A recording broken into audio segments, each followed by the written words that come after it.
Ya, Assalamualaikum warahmatullahi wabarakatuh. Sebelum kita mulai kelas hari ini, alangkah lebih baiknya kalau kita berdoa dulu ya. Ketua kelas silakan dipimpin doanya. Iya, selesai. Nah, selanjutnya saya absen dulu ya. Ya, hadir semua ya. Oke. Nah, sesuai dengan pertemuan di sebelumnya, hari ini kita akan bahas tentang identitas trigonometri.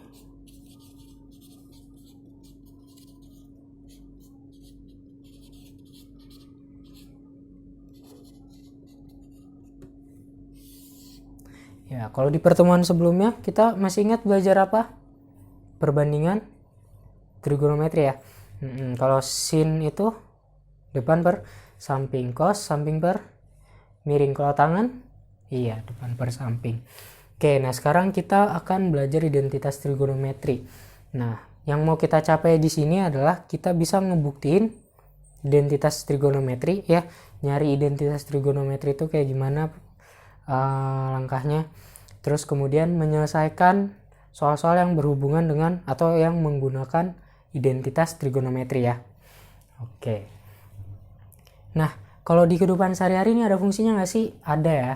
Di bidang astronomi, terus geografi itu ada. Mungkin kalau di kehidupan langsung, secara langsung kita gunain enggak ya.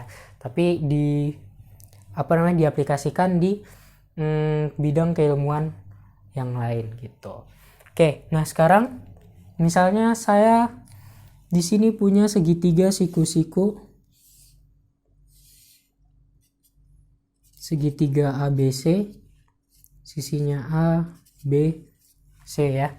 Kalau misalnya sin A itu apa?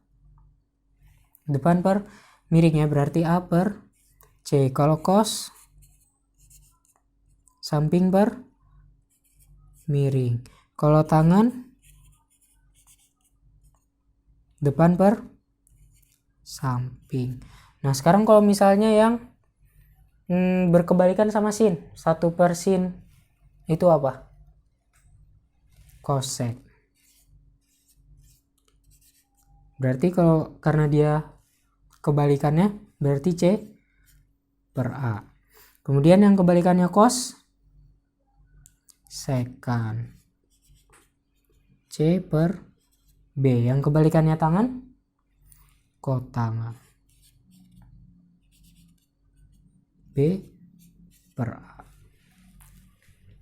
Oke, sekarang kalau misalnya di sini saya tulis rumus.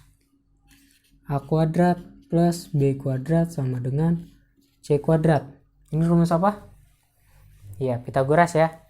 Nah, kalau misalnya rumus Pitagoras ini saya bagi kedua ruasnya dengan C kuadrat, yang kita dapat apa? Ya, A kuadrat per C kuadrat plus B kuadrat per C kuadrat sama dengan C kuadrat per C kuadrat. Nah, di sini AC itu apa? AC itu sin ya, tapi karena di sini ada kuadratnya berarti sinnya juga kuadrat. Berarti jadinya sin kuadrat A ditambah kalau B per C cos ya. Berarti jadinya cos kuadrat A sama dengan C kuadrat per C kuadrat. Iya, 1. Nah, ini kita ketemu apa? 1 identitas trigonometri ya. Nah, coba sekarang kalian coba cari sendiri kalau misalnya rumus Pitagoras ini dibagi sama B kuadrat dan A kuadrat. Iya, oke. Nah, kalau udah ketemu, iya, kalau misalnya dibagi B kuadrat berarti dapatnya apa?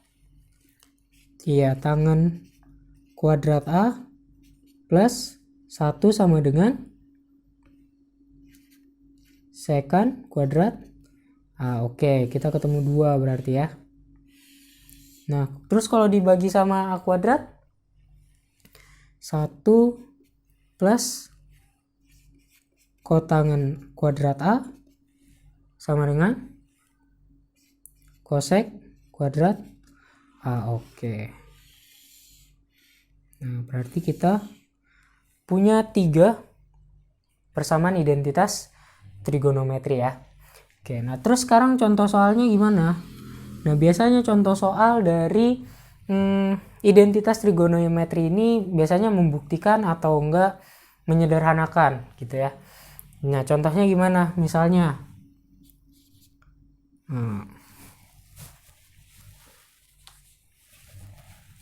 contoh soal.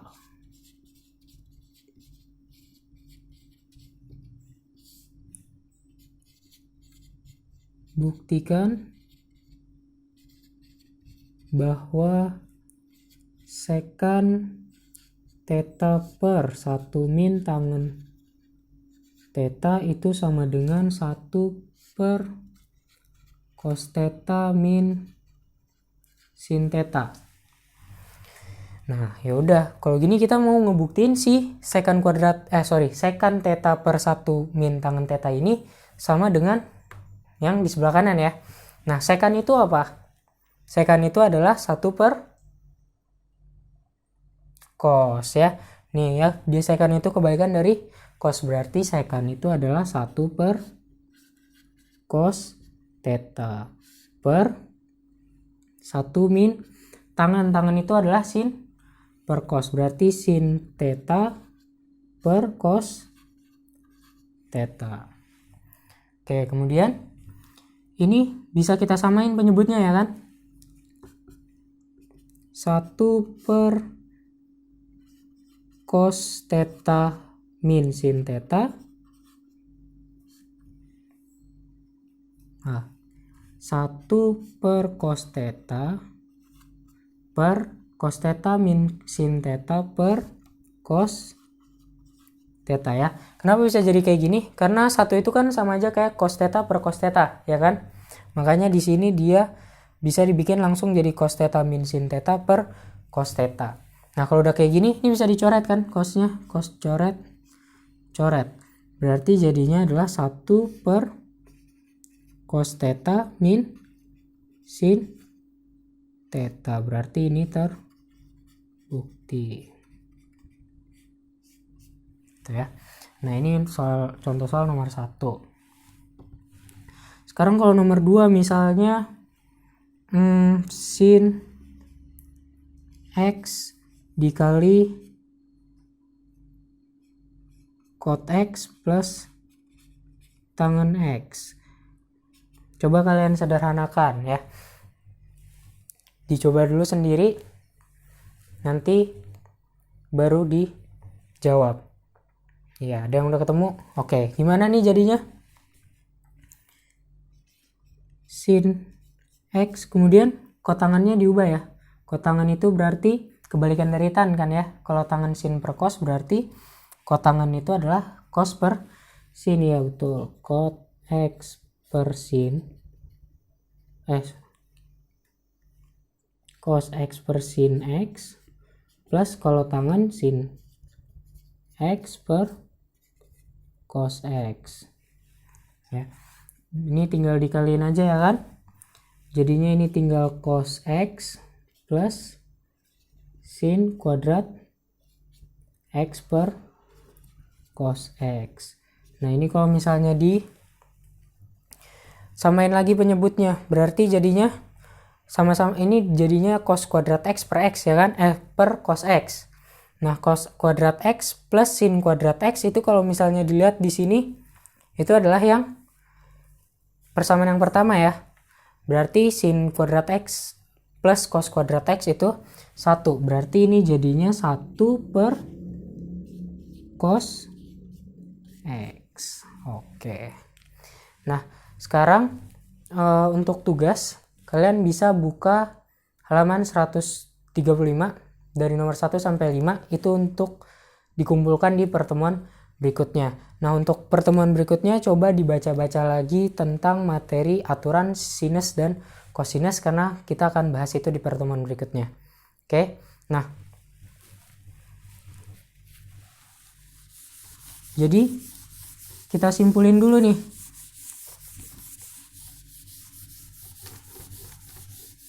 Identitas trigonometri ada 3 tadi, apa aja?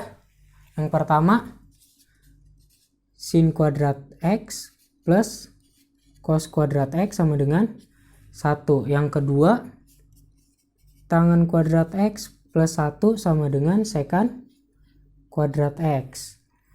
Kemudian 1 plus kuadrat X sama dengan